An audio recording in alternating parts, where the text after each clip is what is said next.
With Lebanon in the crosshairs of powerful enemies, can the country find stability? Dozens of villages are occupied and over 1 million internally displaced. With Lebanon still under Israeli attack and Hezbollah refusing to disarm, can a fragile technocratic government navigate a path to peace? I'm Andrea Sankey, and today's newsmaker is Lebanon.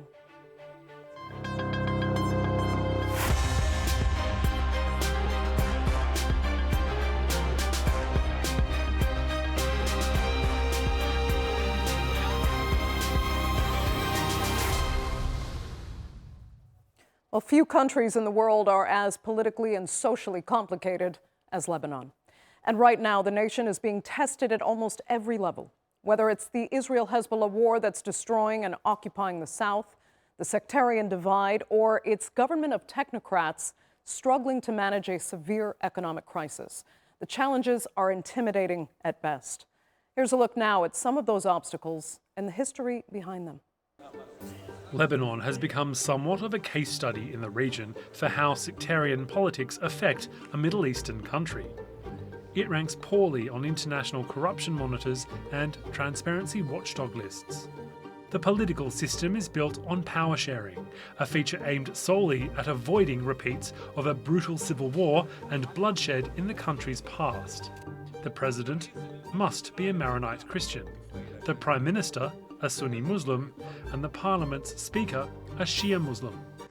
But while this system may have brought peace in the past, many Lebanese say it's formed divisive sectarian networks for political elites, rather than a unified set of national institutions under a single identity. In 2015 and 2016, mismanagement caused a real stink, quite literally, as garbage and waste collection was suspended. A major centralised landfill was closed without a viable alternative, and the rubbish piled up. Protests gathered under the You Stink movement, a protest notable for cutting across religious lines. The country is truly in its worst situation. The deep political division is reflected across all state institutions to the point that corruption is being legitimized, alongside the garbage and electricity crisis. Problems are piling up. Where to next? For decades, the Lebanese pound was pegged to the US dollar at a set rate. But suddenly, in 2019, that was no longer the case. The ongoing financial crisis in Lebanon was exacerbated when banks closed for 2 weeks. When they reopened, commercial banks restricted account holders' access to their own money, and the long-standing practice of being able to withdraw in US dollars was ended.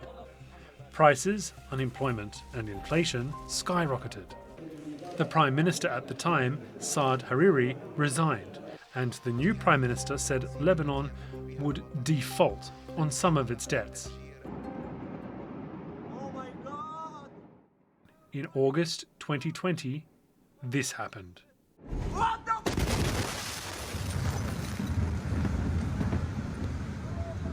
Chemicals seized from a cargo ship 6 years earlier had been stored in the port of Beirut without adequate safety precautions. When a fire broke out in a nearby warehouse, it spread and ignited 2,750 tons of ammonium nitrate. The blast killed at least 218 people, left more than 7,000 injured, and displaced over 300,000. It was so powerful, it registered on earthquake sensors and was heard in neighbouring countries as far as 240 kilometres away, the largest non-nuclear explosion ever recorded. Protests that had been ongoing since 2019 intensified. But in the current US-Israeli war on Iran, as well as the fragile ceasefire between Israel and Lebanon, it is perhaps Hezbollah itself that demonstrates the security shortcomings of the Lebanese state. Hezbollah is simultaneously a political party, a militia stronger than the Lebanese army in some areas, and a regional paramilitary actor backed heavily by Iran. Depending on who you ask, it is a resistance movement that fills gaps in security and social services not provided by Lebanon, or a serious threat that undermines Lebanon's political authority and is designated by many nations as a terrorist group. Israel continues to strike Lebanon, despite a fragile ceasefire which it continues to violate. Israel's reasoning for this is that it is targeting Hezbollah weapons and key facilities. Israel regards Hezbollah as a threat to its security, one which is supportive of Hamas. Israel's armed forces have issued evacuation orders for swathes of southern Lebanon, up to the Litani River. Lebanon says that it is taking steps to prevent Hezbollah and other non-state armed groups from attacking Israel. Hezbollah was not a signatory to the ceasefire between Israel and Lebanon, but gave conditional acceptance, promising that continued Israeli presence in Lebanon would mean continued resistance. But Israel isn't withdrawing. Lebanon isn't successfully disarming Hezbollah, and Hezbollah isn't submitting to either Israel's attacks or the Lebanese state's authority. Political deadlock, caretaker governments, institutional mismanagement, and sitting between wider conflicts. That's Lebanon's past and present. But is it destined to be its future? Now, recently I had the chance to sit down with prominent Lebanese diplomat and academic Ghassan Salame. As the current Minister of Culture, he's also a member of the technocratic government trying to manage the troubled economy and many social pressures facing the nation. This was our conversation at the National Library in Beirut. Minister Salame, thank you so much for joining us on the Newsmakers. There have sadly been countless comparisons now made between conditions in Lebanon today and those of 50 plus years ago in the lead up to the civil war in Lebanon. Is your country in danger today? Well, there is tensions. You can find tensions sometimes, political tensions, some security tensions, but I don't see it beyond what is expected due to what is happening. First, there is the tension of permanent bombing by the Israeli side and the non-respect by Israel of the ceasefire that has been negotiated on April the 8th. And second, you have a huge displacement of people. Like 1 in 5 Lebanese has been forced to leave his home and to go elsewhere. So elsewhere where he does not necessarily have family or friends or etc. And sometimes he's going to a shelter, and shelters are overcrowded, I should say. So there are normal reasons for some kind of tension. But if you are asking me, do I fear the relaunch of a civil war among Lebanese, my answer is clearly no. Okay, but then do you worry about having to prevent growing tension and ultimately social destabilization if you have Hezbollah refusing to disarm and actually properly digging its heels in to stand by Iran? Well, this is another issue. It's more of a security and political issue. Socially, we have a big problem due to the limited financial means of the government because of the banking sector crisis and the crisis in the treasury, which is very, very deep. So our means are limited, and this has been made more difficult by the paucity of foreign aid. Foreign aid has gone down all over the world, but Lebanon in particular is suffering from it as well. So for all these reasons, we do have a social tension. I recognize that. Now the Hezbollah issue is different. The problem with Hezbollah is dual, in fact. First, the government is pushing for a disarmament of all armed groups, Hezbollah included. And Hezbollah has been cooperative only partially in concerning south of the Litani in the autumn season. We want disarmament all over the country, and Hezbollah is saying that he needs his weapons. And second, the other problem is that while Hezbollah has decided after the 2024 arrangements with Israel to be disciplined and not to answer Israeli provocation. After the assassination of Ayatollah Khamenei, Hezbollah decided to get into the conflict, bringing Lebanon into a very dangerous situation of confrontation with Israel. So we have now a second problem. We have the problem of disarmament, and we have the problem of dragging the whole country into a confrontation that a substantial part of the population believes unneeded and difficult and negative for the country well-being and prosperity and security. So the government answer, the president in particular, is to say, let's try and contain the Israeli aggressiveness in order to deprive Hezbollah from the main argument he uses to keep his weapons and to use them. And let's go into a negotiation with Israel, something President Aoun has put on the table 5 months ago already, without a serious answer from the Israeli side or much interest from the American side. But things have changed since March the 2nd. And now the Israelis are saying, okay, probably under some pressure from President Trump, okay, we are ready for negotiation.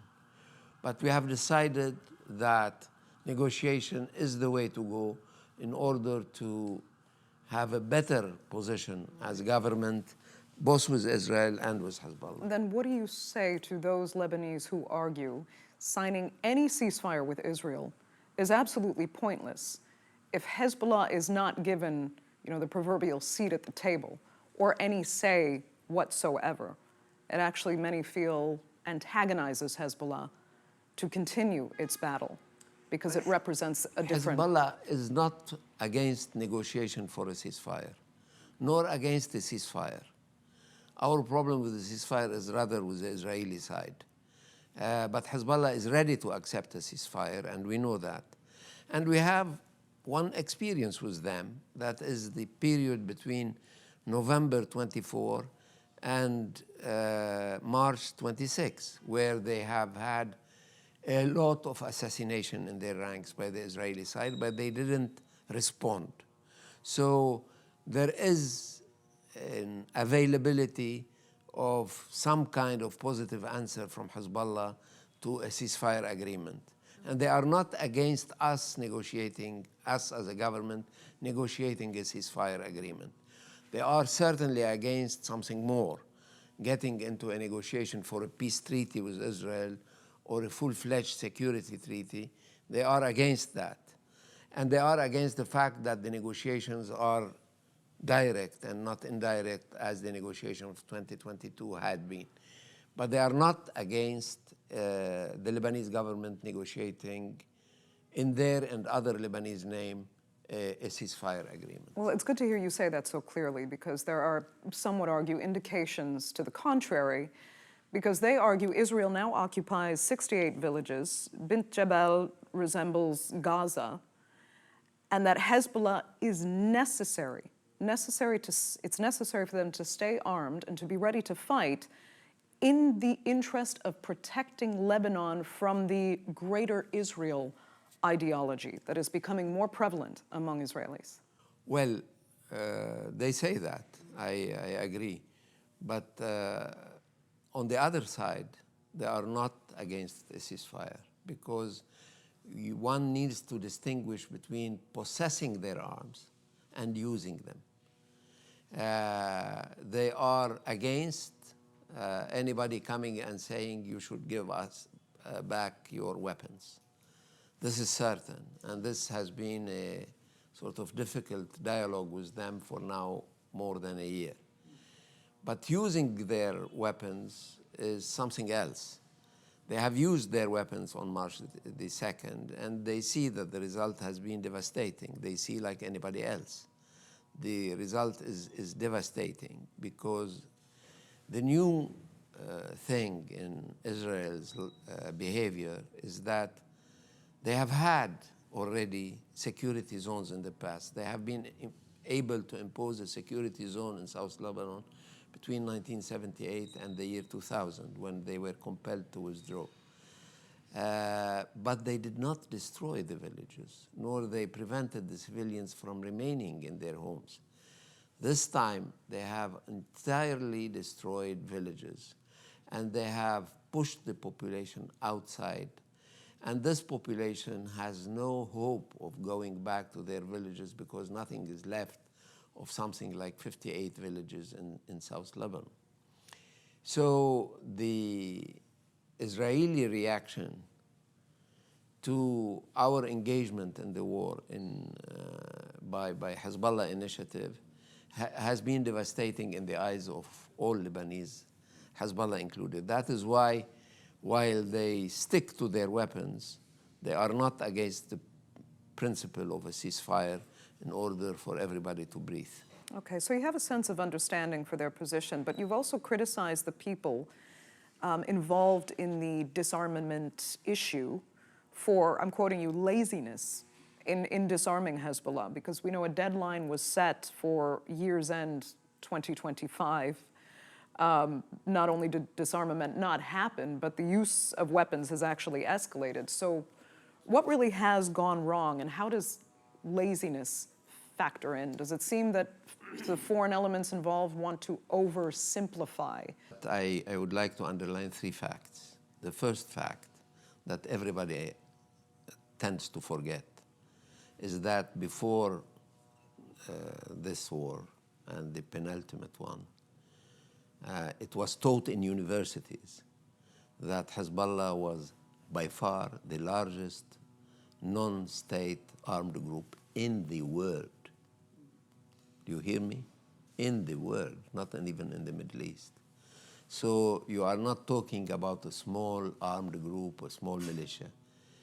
It is a large armed group, very well equipped, very well trained, very well financed, and it had also a regional aura and impact in countries like Yemen, in countries like Palestine, where it has been also training, equipping, and arming other armed groups.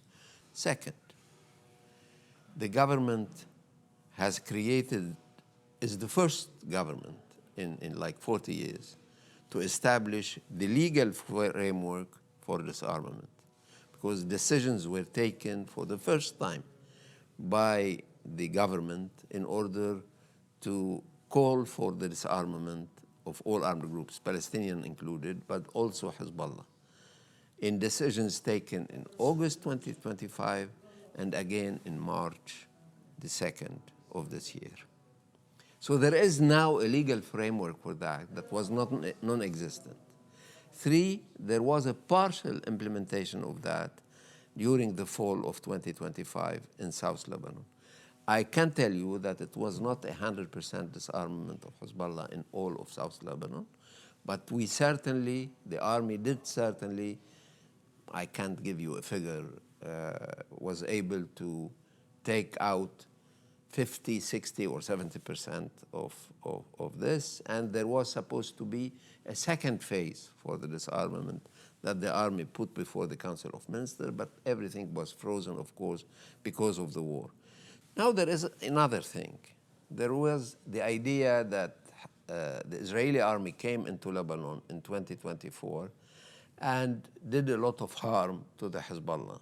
And a lot of people thought that the Lebanese army is only there to pursue what the Israeli army has done in 2024. This is an illusion, because first, the Lebanese army does not have the means the Israeli army has. Weapons, airplanes, drones, etc., air defense. We don't have anything of that in the LAF, in the Lebanese armed forces. Second, for the Lebanese armed forces, the Hezbollah militants are not enemies. They are also members of the Lebanese community, so they cannot be treated the way the Israeli army treated them. So there was this fancy illusion that the Lebanese army is here to pursue what the Israeli army has started. This was an illusion from day one, because the Lebanese army, if it wants to solve the problem of Hezbollah weapons, cannot approach it the way the Israeli army approaches. Right. But then, I mean, this leads into what Israel's true motives are here. I mentioned the Greater Israel Project, I'll put it that way, as well as what some suspect is a strategy by Israel to keep Lebanon destabilized. This is a possibility. But what is clear for me now, because you need to look around as well, and not only to be obsessed with what is happening in Lebanon in order to learn. What's clear is that until the year 2000, the Israeli army had a clear position that security zones are useless because they incite resistance, and therefore they stopped doing it. They withdrew from South Lebanon unilaterally and with no negotiation, and didn't thought of it for a long while. Then came October the 7th. With October the 7th, the idea of a security zone that is a sort of frozen area between the Israeli border and her neighbors came back into fashion. So they imposed it in Gaza with what they call the yellow line there, where they took like 60% of the Strip territory and made it an Israeli area and pushed the population to the rest. So they create a sort of terra nullius, as they say in Latin, between the Palestinian population. And then they did that in Syria. What happened in Syria is that when the new regime was established in January of 2025, the Israeli army got down from the Golan and expanded into the plains of southern Syria and conquered a territory larger than the territory it had conquered in the 1977 war. And when the war started in Lebanon, they did also the same. So there is a return of the concept of a security zone on all the borders, Lebanon included, but this time without the civilian population, by destroying all the civilian infrastructure. Therefore, this is not acceptable, neither to Hezbollah nor to the Lebanese government. There is nobody in the Lebanese government who will accept a permanent presence of Israeli soldiers in South Lebanon, or the fact that the 1 million people, civilians people, displaced will not go back to their homes. Nobody can accept that, be it in the government or in Hezbollah. Okay. The clock is a bit against us here, but there were several other issues I wanted to cover with you. One of them being the role of foreign influence that has for so long played a part in Lebanese politics. And now the dynamics have changed rather dramatically. We now have your former Prime Minister, Saad Hariri, living out of Abu Dhabi in the United Arab Emirates, not Riyadh. And we see Riyadh and Abu Dhabi very much at odds versus their relationship, chosen relationship with Israel. Do you see that perhaps diminishing the role of those Gulf states in Lebanon, or potentially increasing Abu Dhabi's position and the role it might play in Lebanese politics and being a pro-US, potentially pro-Israel partner? My personal view, this is not the government view, my personal view is that the Gulf country will need to look at themselves after the end of this war. Something unprecedented happened. They were attacked directly by the Iranians. Saudi was attacked, UAE was attacked, Qatar was attacked, Kuwait was heavily attacked. And there is now a huge mistrust in the Gulf in what Iran wants. And this is the closest and most immediate challenge to their security. And they are buying weapons by the... So what is Lebanon for them? I expect the GCC countries to look after their own problems much more than they used to do. And I don't think we are going to be impacted by their interrelationships, because their interrelationships are going to be dominated in the months and years to come by their own security, something they didn't have before. They were present all over the region because they had the means and the peace of mind at home. Now this peace of mind has been threatened seriously by what happened to them. Therefore, I expect the GCC countries to look after themselves first now and to be less expansionist in their influence than they used to be. And that could be very good for Lebanon, you feel? No, I'm not saying. It could be good, it could be bad. On the other hand, we need them for a number of reasons, practical reasons. First, in the Gulf, we have hundreds of thousands of Lebanese working, and their remittances are a substantial part of our GNP. Second, it's our export, natural export for agriculture and design and this kind of things. Three, we have a growing reconstruction bill, and we hope that the GCC countries would help once we have a ceasefire, real ceasefire, will help in the reconstruction. Therefore, we are concerned that the GCC countries would be more looking into themselves. We are concerned because we need their support, we need them, we need their markets, we need their financial help with reconstruction, and we need them to remain a place where Lebanese can go and work and send remittances to their family staying in Lebanon. So it's not a question of so much of political influence. It's a vital link to the Lebanese economy. Minister Salame, unfortunately, that's all the time we have. I'd like to thank you so much for being with us on this edition of the Newsmakers. Thank you.